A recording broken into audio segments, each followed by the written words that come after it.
from the Asian Community Development Council. This is Family in Focus, Mondays at 12 noon on PHLV Radio.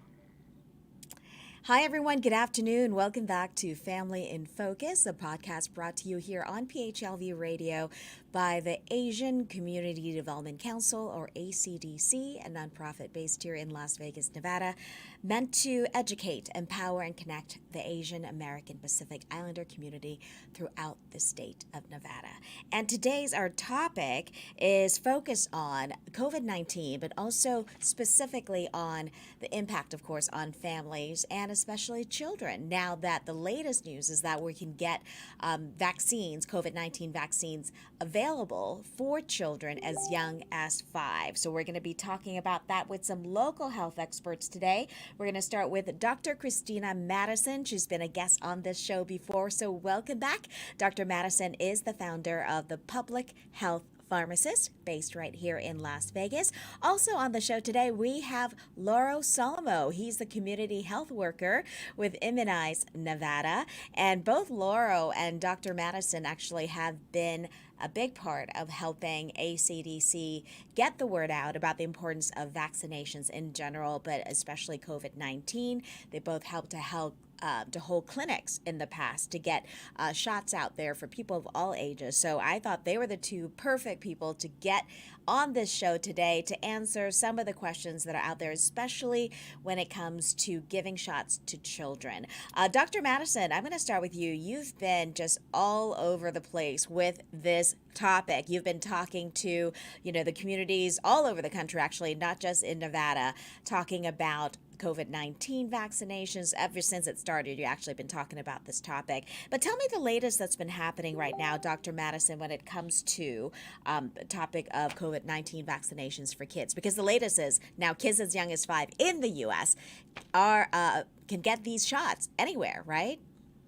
Absolutely. And thank you so much again for having me on today, Petrania. It's my pleasure to join you on Family in Focus again. So what is the latest and greatest? So I'm so excited to tell you that we have been offering COVID-19 vaccinations to children 5 to 11 years old for the past week.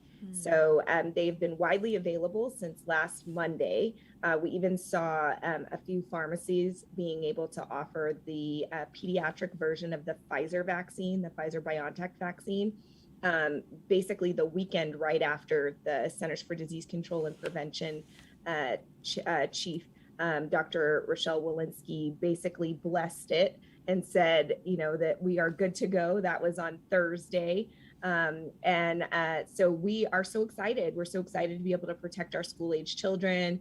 I know there are still some parents out there that are maybe a little bit on the fence, but I really hope that after today's conversation, they'll feel a little bit more comfortable getting their child vaccinated. I think the biggest thing that I want parents to understand is looking at this based on risk versus benefit. Even though we know that small children are less likely to have negative outcomes or have severe illness associated with COVID-19 infection, there is still the possibility that they could be hospitalized and be sick, become so sick that they may pass away. And so that's what we're trying to avoid. We're trying to avoid illness, sickness, and any kind of long-term side effects that may occur after getting COVID-19. Because the other thing that we're not talking about right now is that there are some children that may end up with long COVID after getting infected. And so these are things that we're trying to prevent. And if it's as easy as just getting 2 vaccinations 21 days apart, hey, sign me up. And that's actually what I'm doing myself. I have a 5-year-old and a 3-year-old, and I plan to get my 5-year-old vaccinated as soon as it's available at our pediatrician's office, which hopefully, cross my fingers, is this week. They told us to call back again today and to make an appointment. And I think that's kind of the key things with parents. Obviously, they've been getting all kinds of information, and I know a lot of parents have gotten their kids out there. I know according to the latest numbers, almost 1 million kids in this country already have gotten at least their their shot of COVID-19. So a lot of parents are going out there.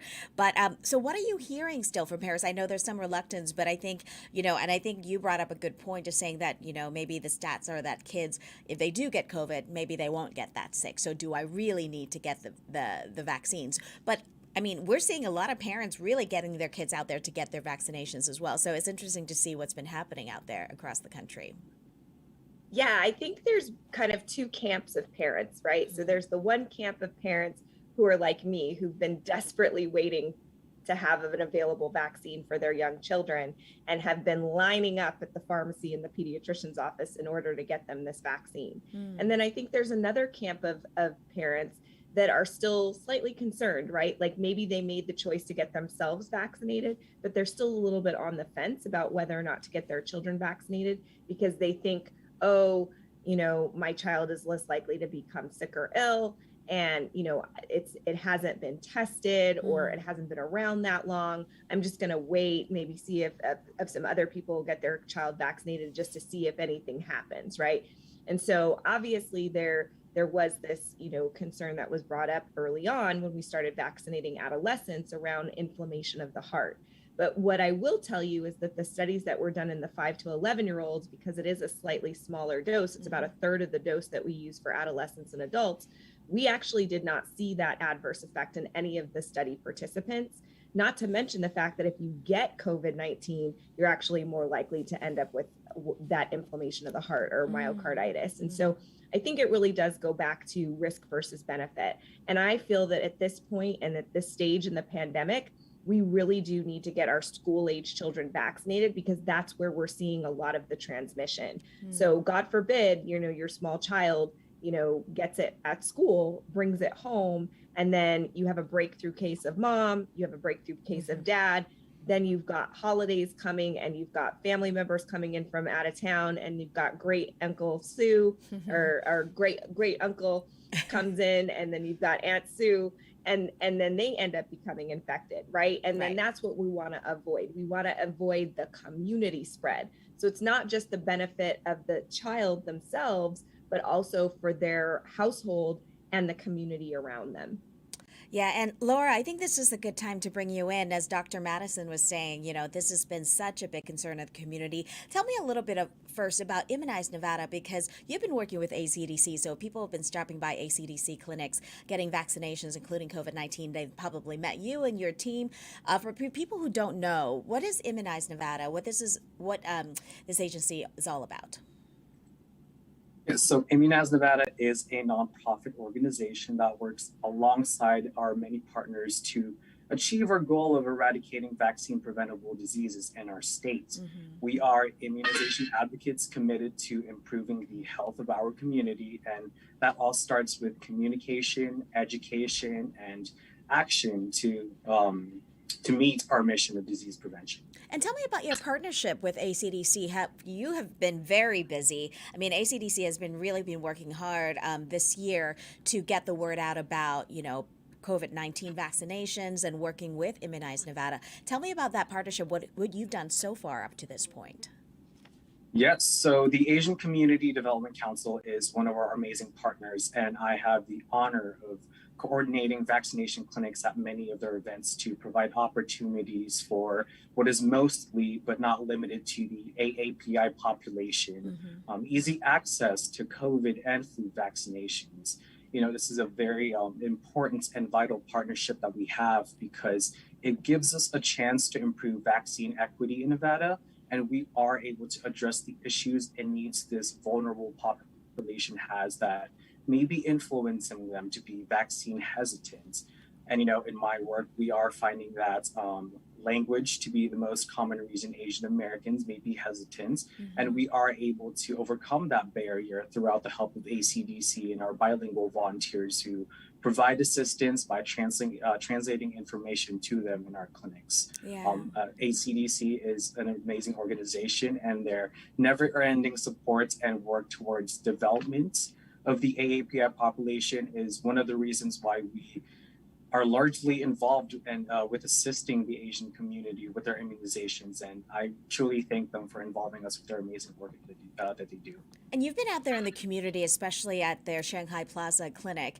And, we've been giving to adults, obviously, and older kids up to this point. But have you been getting questions and, from people coming in and say, hey, when can my kids get the shots? When will they? So those questions have been out there, right? You've been hearing these kind of concerns from families. Yes, ever since the rollout of the vaccines, ever since the first pop-up clinic that I did in January, parents have always been wanting and has always been interested in making sure that their kids end up getting their protection at some point from COVID. And with the approval of Pfizer's pediatric dose this past week, that's just multiplied even further. Yeah, and I think this is a good time to bring Dr. Madison in because along with Immunize Nevada, Dr. Madison, you've been working with your students at Roseman University as well, right, to get their to come volunteer and give these shots out there. And I understand this coming Friday, you will be doing a clinic with your students to give pediatric doses to the community with the help of ACDC as well. Yes, and I also want to give a shout out to the Southern Nevada Health District as well, who are donating the vaccines for us to provide at the clinic. So yeah, so I mean, I'm so grateful for the opportunity to be able to partner with so many community advocates and to be able to get much needed vaccinations to the community. And one of the things that I really love about working with ACDC as well as the Southern Nevada Health District is their commitment to making sure that what I consider to be vulnerable populations and the underserved are getting access, but not just access, but also in language services. So I really, really, really appreciate the fact that, when I go to an ACDC event, I know that there's going to be Vietnamese translators, Tagalog translators, Mandarin translators, Thai, pretty much everything under the sun, which is amazing.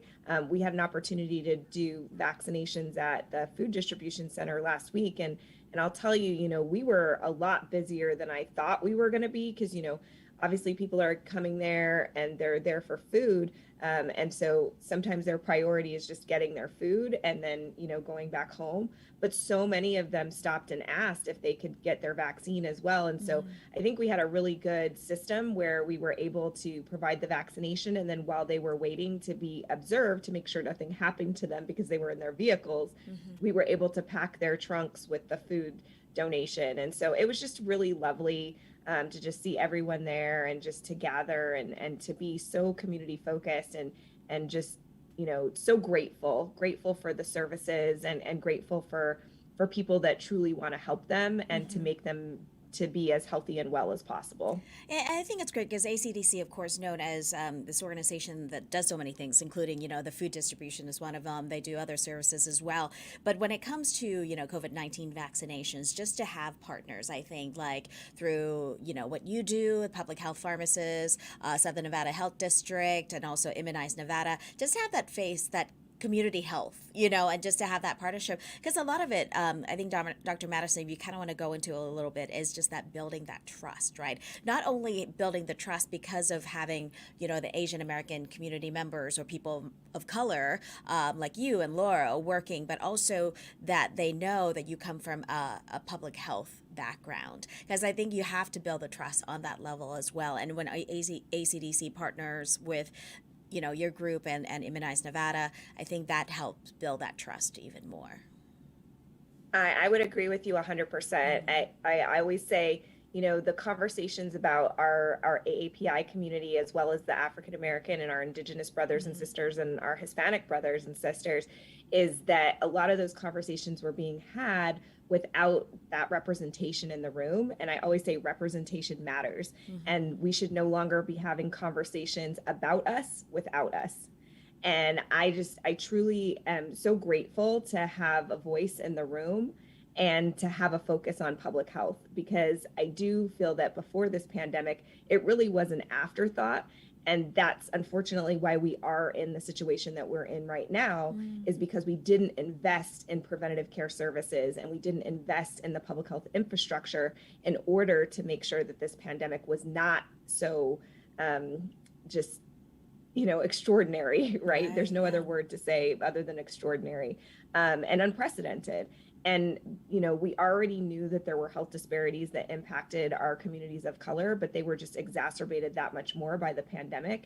And, it's a little bit of, six in one hand, half a dozen in the other. On one side, it definitely made things worse. But in another aspect, I do think it made things better because it shone a light on things that we knew were already there. But now I think we're actively addressing those health disparities and actively making sure that we have health equity when we're distributing these vaccines. And so I'm hopeful that, the principles that we've been employing for the COVID vaccines will pervade themselves throughout the healthcare system so that we continue to make sure these vulnerable populations and the underserved are getting equal and quality access to healthcare. And Laura, let me ask you about this, because given Immunize Nevada and the mission of the organization is to help kind of lessen that kind of barrier between different groups, when it comes to making health care equitable. Talk to me about some of the efforts that you've been doing, especially when you meet people in the Asian American community or communities of color in particular. What are you seeing out there? And especially because you are relatively new to this field, but I'm sure this makes quite an impact, and that kind of influenced you to do the work that you do, right, Laurel? Yes, it certainly does. So what are some of the impacts, and what kind of stood out to you just working with ACDC in these clinics just in the last few months, and just seeing the community come together and really needing the service that you do offer? Yeah, so what I'm mainly finding with this community is not hesitancy, but actually curiosity when it comes to the proper access and having the right information. A lot of these individuals that we meet are, haven't been vaccinated yet, are, not afraid of it, but they're just trying to find the correct information to make an informed decision to protect themselves from COVID-19. And it's completely magical to attend these events, because you see that light bulb, light up in people's heads. You see people going from not sure to being sure, and then, moments later, they're filling out the intake form and willingly getting their COVID vaccine. And I think that's really amazing. Were there any situations that kind of stood out to you? Because I remember you've been interviewed by local media before, and I think part of that kind of getting more people out to these vaccination clinics, just seeing people like you, working, maybe people who, when you say, hey, I'm Asian American, I see other Asian American families out here. Do you think those stories really kind of make that impact when people are watching and seeing you talking and seeing other families being interviewed who may be from Asian American communities? It certainly does.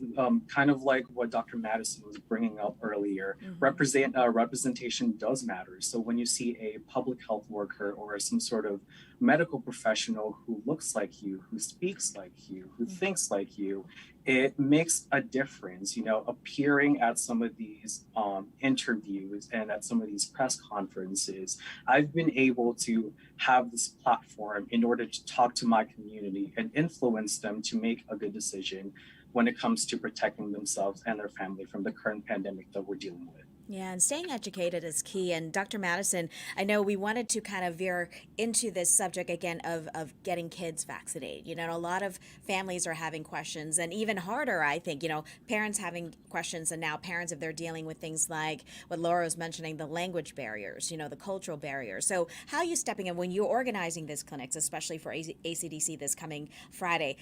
What's kind of your line of thought of what's happening right now to make sure that you are out there with the information and being ready, to work with the community that's coming in? I think the biggest thing is messaging, right? So that's the one thing that I feel like we've seen when public health messaging is effective, how well we do. And we also have seen when public health messaging is done poorly, right? And so I think messaging and factual and accurate information out to the public is super important. We are, every day getting a tsunami of misinformation, right? From social media, from, all the different platforms. It's not just Facebook, it's Instagram, it's Twitter, it's, it's all over. And so, when you are a parent and you're trying to decide, how am I going to make this decision about whether or not to get my child vaccinated? I want people to understand that they need to go to someone who is a reputable source for information, right? So if you don't feel comfortable going to a government website like the CDC or Immunize Nevada for that matter, or the Southern Nevada Health District, right? So if you don't feel comfortable, if you feel like it's, the information is too much, Go to your own personal healthcare professional, go to your family practice doctor, go to your pediatrician, right? Go to your neighborhood pharmacist, go to somebody who you like, know, and trust, but make sure that the information that they are providing you is accurate and that they are using a reputable source when they're giving you that information.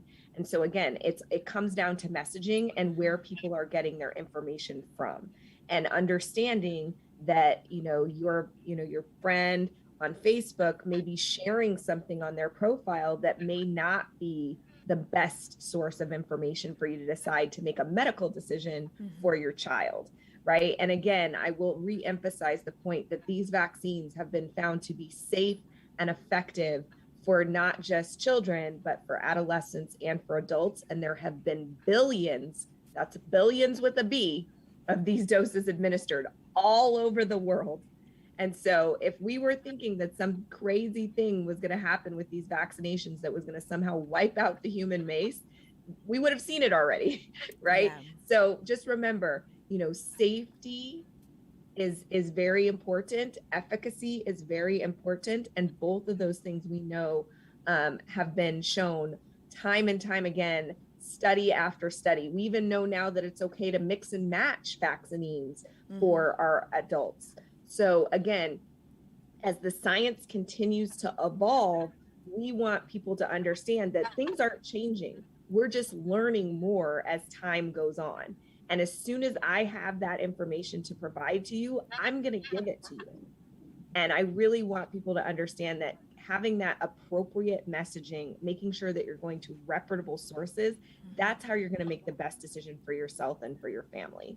And Dr. Madison, I'm going to come back to you in just a few minutes to have you kind of give us the info about the upcoming clinic with ACDC coming up on Friday. But Laura, before we go, just wanted to kind of get your thoughts. Just, you've done so many of these clinics already. There'll be more clinics coming up that Immunize Nevada will be doing across the state, including with ACDC. What kind of message do you want to put out there for families, especially, Asian American families who maybe still, have a lot of questions, are still reluctant? What do you want to tell them, especially those with young kids who they're deciding at this moment when to get the vaccinations for them? Yes, so with the new rollout of the pediatric doses, I really want to remind all parents out there, Asian American or not, that our children is one of the most vulnerable population dealing with the looming threat of COVID-19 right now. And with schools being open once more and hosting in-person classes, the likelihood of children being exposed to the virus and passing it off to one another is extremely dangerous, with how hard it is to ensure children have their masks on or properly practicing social distancing. So I really want everyone to take into consideration that before Pfizer's approval of pediatric doses this past week, children 5 to 11 years old are not qualified to even be vaccinated for COVID-19 in the past. And with the rollout of the pediatric doses coming soon, I really highly encourage all parents to vaccinate their children as soon as they can, as soon as they find a provider or location offering these services. It's really our responsibility to protect our children, and that we ensure that they live a healthy life.